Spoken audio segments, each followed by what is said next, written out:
Katy cooking channel मध्ये मी आपले सर्वांचे मनापासून स्वागत करते। एक वाटी कच्च्या तांदळापासून बनवा हलका व जाळीदार नाश्ता। अनुसार एक वाटी तांदूळ घेतलेले, इंद्रायणी सोडून कोणत्याही प्रकारचा आपण तांदूळ वापरू शकतो। आता हे 4-5 वेळा स्वच्छ पाण्याने धुवून घ्यायचे, त्यानंतर 2 तासासाठी भिजत ठेवायचे। आता हे सगळं पाणी काढून घ्यायचे त्यामधलं आणि मिक्सरला बारीक करून घेऊया। पद्धतीने हे तांदूळ पूर्ण असे निथळून घेतलेले ते आधी मिक्सरच्या भांड्यात टाकून घेऊया। प्रकारे तांदूळ काढून घेतलेले त्यानंतर त्यामध्ये टाकून घेऊया अर्धी वाटी दही, 2 हिरव्या मिरच्या, मीठ आणि आलं। मिक्सरला बारीक करून घेऊया।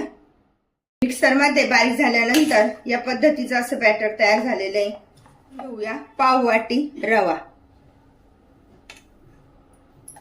साधारण 3 चमचे रवा येतो पाव वाटी म्हणजे। आता चांगलं फेटून घेऊया। फेटल्यानंतर 10 मिनिटं आपण भिजण्यासाठी ठेवूया। कोथिंबीर, 2 हिरव्या मिरच्या,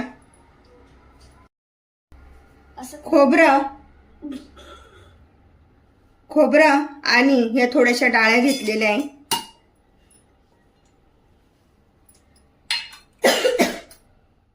चटणी तयार झाली तर ती वाटीमध्ये आता काढून घेऊया, भांड्यामध्ये काढून घेऊया। साधारण 2 पुरी हीच आपण तडक्याला पण वापरणार आहे। गॅस बंद करूया। अर्धा चमचा जिरे, चिमूटभर हिंग, कढीपत्ता। हे बॅटर तयार झाले, 10 मिनिटं होऊन गेले। बघूया, यामधले 2 चमचे तेल टाकून घेऊया तडक्यामधले।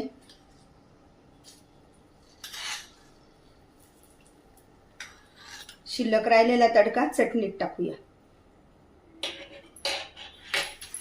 अशा पद्धतीने व्यवस्थित मिक्स करून घ्यायचंय। तेल टाकल्यामुळे ढोकळा कोरडा लागत नाही। हा तडका टाकून झालाय, हा इनो टाकून घेत आहोत आणि व्यवस्थित असं फेटून घ्यायचं चांगलं। बघितले त्यामध्ये बबल्स कसे तयार झाले ते।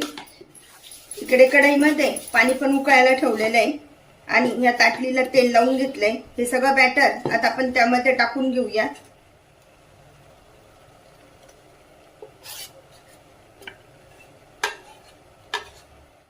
20 मिनिटं झाले तर आता आपण झाकण काढून घेऊया आणि बघूया।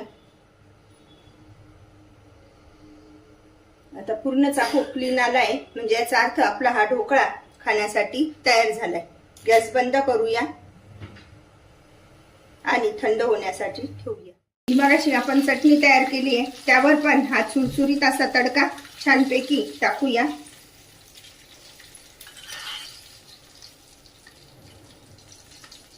आणि हलवून देऊया। काढून घ्यायचंय आता आणि थंड होण्यासाठी ठेवायचं आहे। झटकीपट 1 वाटी तांदळापासून बनवलेला हा ढोकळा खाण्यासाठी तयार। अशा प्रकारचा हा ढोकळा छानपैकी खाऊया। 1 वाटी तांदळापासून बनवलेला इन्स्टंट तांदळाचा ढोकळा खाण्यासाठी तयार। अशा प्रकारचा ढोकळा तुम्ही पण बनवा आणि मला मात्र कळवा कसा झालाय तो। लाईक आणि सबस्क्राईब करायला विसरू नका। पुन्हा आपण भेटूया नवीन रेसिपीसह। थँक्यू।